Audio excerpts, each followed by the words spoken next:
This is absolutely a treasure love film in life that must be watched. I never thought that a pure love story about first love would resonate with more than 100,000 people. Some people say when loving, they don't understand love. When they understand love, they can no longer love. Some people also say meeting the right person at the right time is a fairy tale, but meeting the right person at the wrong time, that is youth. When, after being apart for 15 years, the white moonlight and the cinnabar mole meet again, can the spark of love be rekindled? The woman thought that her first love still remembered her. She naturally greeted him. However, the man looked completely puzzled with a blank expression. The woman stood up in shock, never expecting that her first love had forgotten her. Until Ruyan reintroduced herself, Shengming finally realized. Ruyan came not just to reminisce, but to entrust him to build a house. But as an architect, Shengming wanted to refuse this request delivered to his door. He first excused himself, saying his ability was limited and he could not complete it, and then used the excuse that he was only a small employee and could not take on such a large project. Unexpectedly, Ruyan directly went to the boss. It looked as if Ruyan had already decided that it must be him personally. Shengming was full of unwillingness. He curiously asked Ruyan, this wealthy lady living in the rich area of Seoul, why she must build a house in such a small place like Jeju Island. It seemed her husband was really rich. Shengming's sarcastic tone made Ruyan very uncomfortable and she immediately quarreled with him. After Ruyan walked out, she found that her car key was missing. Shengming immediately followed, handing her the keys and phone left in the shop. Shengming explained that only by knowing the reason for building the house can he know what kind of house she wants. Ruyan took Shengming to the old house that had been abandoned for many years. He wanted to demolish and rebuild here. On the wall of the old house, there was still the ruler he used to measure his height as a child. In the yard, there was also a pond, and in the pond were still the footprints he had stepped on as a child. He seemed very nostalgic for the past. After returning, Shengming designed a draft, but Ruyan did not like it. When discussing the design draft, they unconsciously talked about the past, which aroused the interest of Shengming's assistant. He asked curiously how the two had known each other. For a moment, both were speechless. It seemed as if they really did not want to mention the past.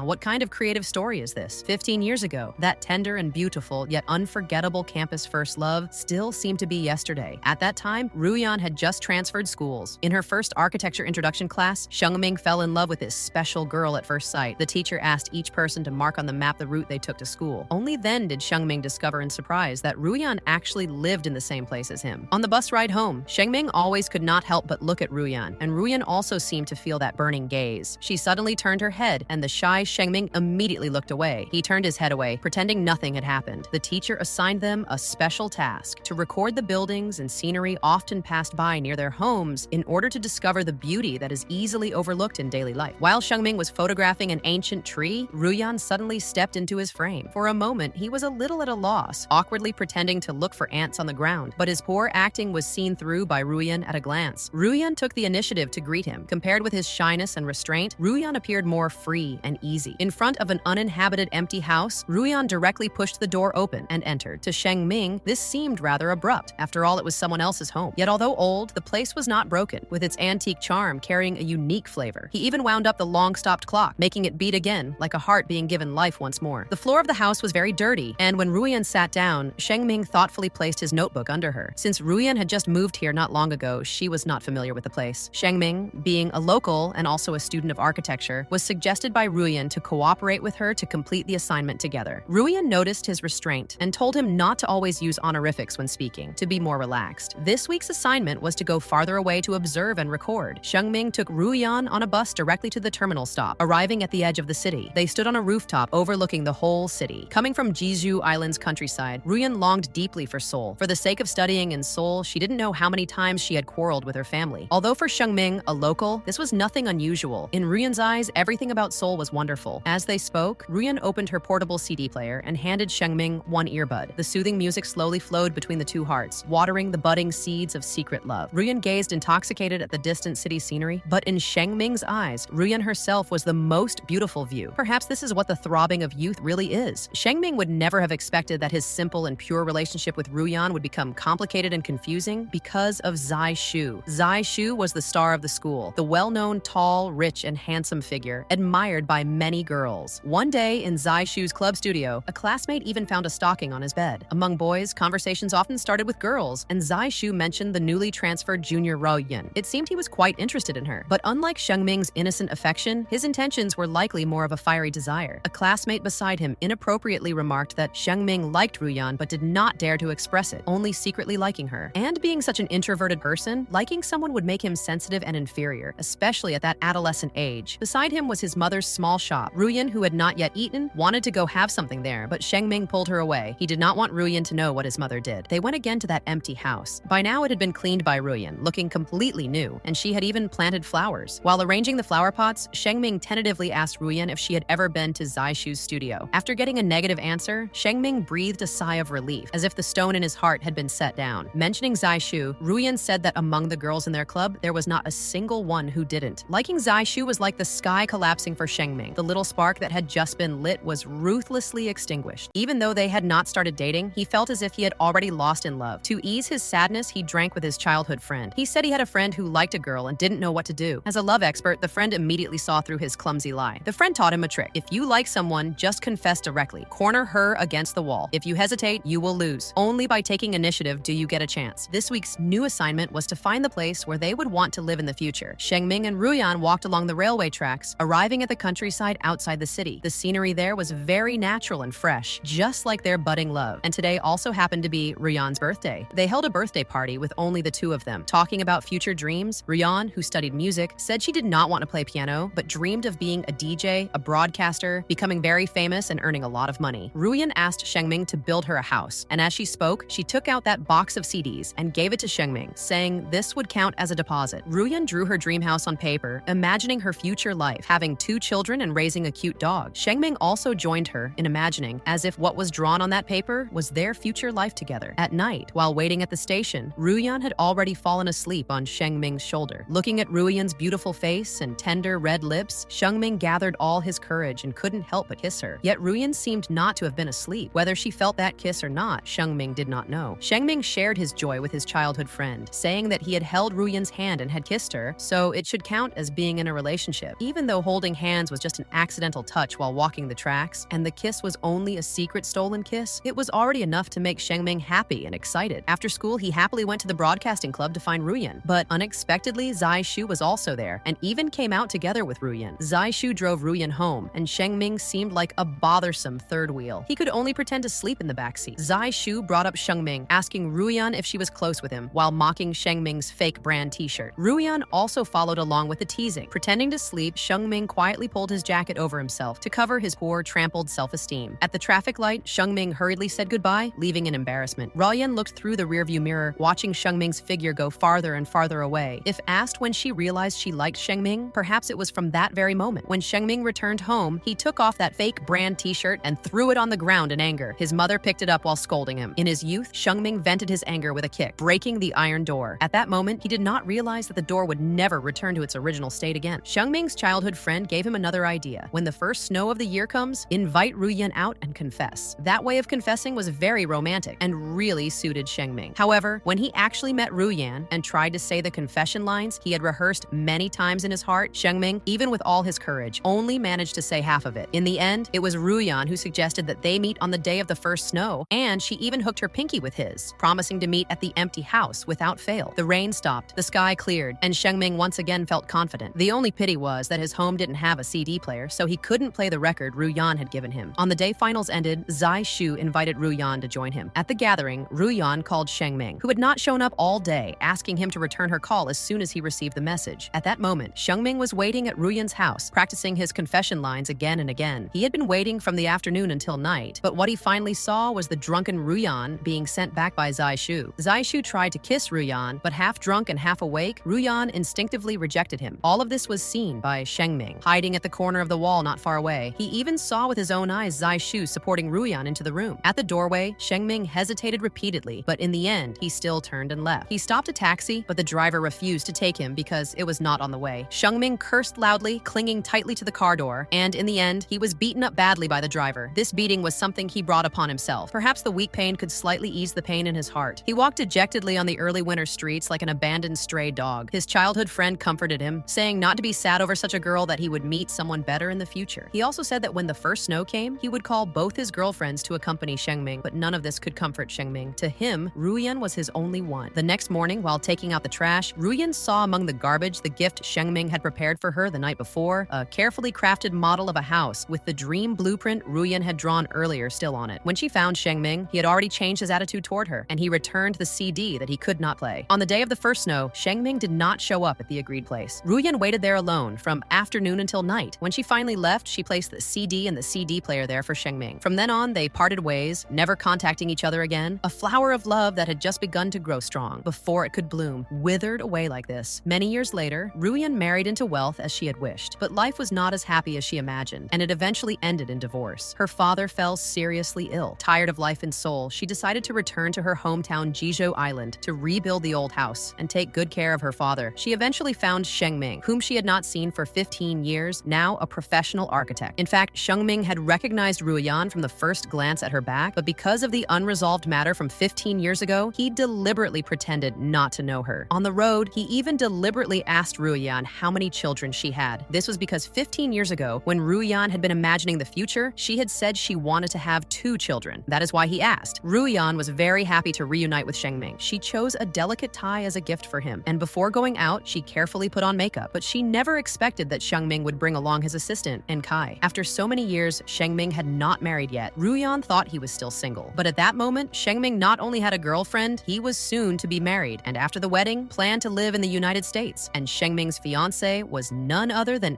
Kai, who was standing before her. While speaking, Kai also mentioned Shengming's first love in college, complaining that Shengming was always secretive and never told her. Kai deliberately created such a scene. Clearly, she had already guessed the relationship between them. 15 years ago, Ruyan still remembered the promise made at the time of the first snow, but Shengming pretended he had already forgotten. When Ruyan was about to sit down, Shengming took out his notebook to place under her, just like 15 years ago. Ruyan curiously asked Shengming if the dead woman he mentioned was her. What? That night, while speaking with his mother on the phone, Shengming's tone was very irritable, to the point that even an outsider like Ruyan could not stand to watch. After he went to America with his wife, his mother would be left alone. To take advantage of the situation so ruthlessly, Shengming said that he was not going to America to enjoy himself, but simply to make a living. He was crushed by the pressures of life, something a rich lady like Ruyan could never truly understand. Ruyan did not tell Shengming about her divorce because it concerned her dignity, yet she never expected Shengming had already seen through her. In fact, Shengming had long guessed it. Ruyan had never once mentioned her husband from beginning to end, and there was no consideration for a husband in the house design, so Shengming suspected that Ruyan was alone, and indeed she was alone. Ruyan admitted that she had actually been separated from her husband for a long time, and only officially finalized the divorce last month, receiving a considerable compensation payment, which allowed her to come back to build the house. That night, Ruyan drank a lot of alcohol. She got so drunk that she accidentally fell and scraped her palm. The emotions she had suppressed for so long could no longer be held back. The project proceeded in an orderly fashion, more than half already successfully completed. At noon, Shengming invited Ruyan to drink seaweed soup. After so many years, he still clearly remembered Ruyan's birthday. The door won't open. Is today your birthday? November 11th. Ruyan asked Shengming for a birthday gift. What she wanted was a piano room in the house. Having studied music, her dream had never been just to play piano. And now, after the changes of time and the washing away of vanity, to return to simplicity was her true dream. She wanted, after finishing up her affairs in Seoul, to move back to Jeju Island to live, to take care of her father while carefully planning her life, to start anew in her hometown. But this was strongly opposed by Kai. Because the house was about to be completed, changing it now would delay the project by at least a month. And next month, they were to hold the wedding. The boss suggested handing this matter over to her to handle, telling Shengming to focus on preparing the wedding. But Shengming insisted on completing it himself. Perhaps for Shengming, this was not only a house, but also the promise he had made to Ruyan 15 years ago. To meet the deadline, Shengming gave his all, eating and sleeping on the construction site. Watching Shengming work so earnestly moved Ruyan deeply. Soon, the house was basically completed. Ruyan, barefoot, stepped on the lawn, walking along the eaves to the side facing the sea. Shengming happened to be resting there. She gently lay down beside Shengming, looking at this lover from long ago. Ruyan, unable to restrain her feelings, leaned toward his lips. Unfortunately, youth had already passed. If time could return to the past, she would have chosen to throw caution to the wind. On the day of the house's completion, it should have been a happy occasion, but a trace of loss showed on both of their faces. Perhaps there would never be another chance to meet again. In those final moments, they both spoke the words they had hidden in their hearts for so many years, words they had never before spoken aloud. Was this a confession? If so, this confession had come far too late. The atmosphere became tense and ambiguous. Shengming realized it was time to leave. If he stayed any longer, mistakes might be made. As Shengming was about to leave, he reached out to help sort the miscellaneous items in the box, but unexpectedly discovered the house model that Ruyan had made with her own hands 15 years ago. It turned out that after all these years, Ruyan had always treasured this token of confession by her side. Shengming could no longer restrain himself and asked the question he had always wanted to ask. With so many people who could build houses, why did she insist on coming to him? Ruyan said she was curious about how Shengming was living. Until now, they still deeply loved each other. Shengming could no longer hold back and kissed her. This was a hug and kiss delayed by 15 years. But it was only that. Ruyan's father was already very ill in the final moments of his life and only wished to return home. Ruyan opened her phone to show her father the photos of the new house, and as she flipped through them, she accidentally turned to Shengming's photos. Just as he was about to fly to America, Shengming suddenly told his mother that he did not want to go. She was indeed worried about her mother, but perhaps deep inside there was another unknown reason. His mother was old and could no longer work. She sold the little shop she had run all her life and gave the money to Shengming as a wedding gift. His mother prepared some kimchi for him, saying that once he went to America, he would no longer be able to eat the taste of home. On her body, she still wore the fake brand t-shirt Shengming had thrown away 15 years ago, now washed yellow and worn, soaked with the traces of time. That night, Shengming squatted at the doorway smoking and unintentionally saw the iron door he had kicked and broken 15 years ago. He tried desperately to restore the bent iron back to its shape, but this rusty and scarred door was like the years that had rushed by, more like that first love that ended without result. It could never return again. Later on, Shengming still went to America with his wife. Ruyan remained in her hometown, picking up once again the musical dream she had abandoned. Sometimes she would tutor children in learning piano. The brick wall where her childhood height had been measured and the little pool in the courtyard where she had left her footprints were all preserved. The place he had once cried and insisted on leaving in his youth had now become the place that healed his soul. Life gradually returned to calm. One day, she received a package. It was sent by Shengming, and inside was the CD that she had left for Shengming in that empty house 15 years ago. It turned out that all these years, Shengming had kept it. When she put on the earphones and pressed play, the melody that transcended time sounded in her ears. Here is a CD from the past. Listen, it is our love. Sometimes I suddenly forget, but I am still loving you. But after oceans and mountains, after time had passed, that pure first love could never return again. Lovers who do not become family always leave behind sighs. I always wonder, what would have happened if they had been together back then? In fact, that day, Ruyan had not done anything with Zai Shu. Like many other female classmates, she was naturally attracted to his tall, rich, and handsome qualities. But that was not love. When she realized that the one she truly loved was Shengming, it was already too late. This was originally just a youthful misunderstanding, but for them, perhaps only long years could untie it. The boy who once cried in the wind today finally fulfilled the dream of that year with his own hands. This house facing the sea, with waves and seagulls, with the brick wall marked with his childhood height, with the pool carved with his footprints, with the traces of his growth, with the memories of his first love, and with their shared and vanished youth. This love can only be recalled in deep memory, but at that time, it was wholehearted. Perhaps for them now, such an imperfect ending is actually the best ending.